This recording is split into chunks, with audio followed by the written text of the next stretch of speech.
রশি লাগলে রশি দে, ধর্ষকদের ফাঁসি দে, we want to justice, no more rapists, ফাঁসি ফাঁসি ফাঁসি চাই, ধর্ষকদের ফাঁসি চাই, ধর্ষকদের ঠাঁই নাই, তুমি কে আমি কে, আসিয়া আসিয়া, একটা একটা ধর্ষক ধর, রশি লাগলে রশি দে, ধর্ষকদের ফাঁসি দে, we want to justice,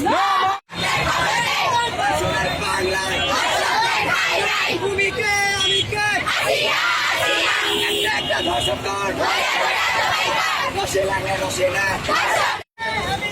আসিয়া আসিয়া, ঘুরে ঘুরে সবাই কর, ধর্ষকদের ফাঁসি দে, ধর্ষকদের ফাঁসি চাই, ধর্ষকদের খবর দে, ধর্ষকদের খবর দে, ধর্ষকদের ফাঁসি দে, ধর্ষকদের খবর দে।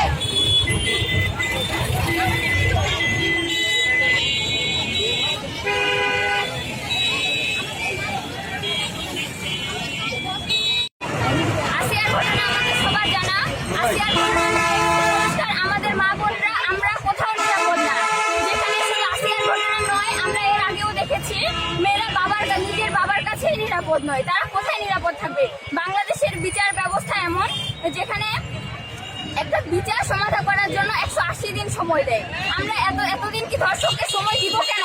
একটা ধর্ষক যখন ধর্ষণ করে প্রকাশ্যে ঘুরে বেড়ায় অথবা তাদেরকে শুধু ধর্ষণই করে না, মৃত্যুদণ্ডের মতো কার্য সম্পন্ন করে, তাহলে তাদেরকে ফাঁসি দিতে সরকারের কোথায় বাড়ছে? কেন তারা এখন পর্যন্ত বসে আছে? 180 দিন সময় কেন দিতে হবে?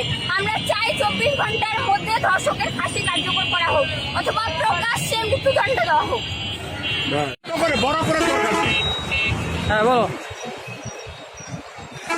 আমরা দেখছি যে মাগুরায় শিশু আসিয়া কিভাবে ধর্ষণের শিকার হয়েছে। এখন পর্যন্ত আমরা দেখছি যে ধর্ষণকারীকে গ্রেপ্তার করা হয়েছে, কিন্তু সময় দেওয়া হয়েছে 180 দিন। আমরা বুঝি না যে এত সময় কেন লাগতেছে, যেখানে ধর্ষণকারীকে প্রকাশ্যে শাস্তির আওতায় নিয়ে আসা উচিত।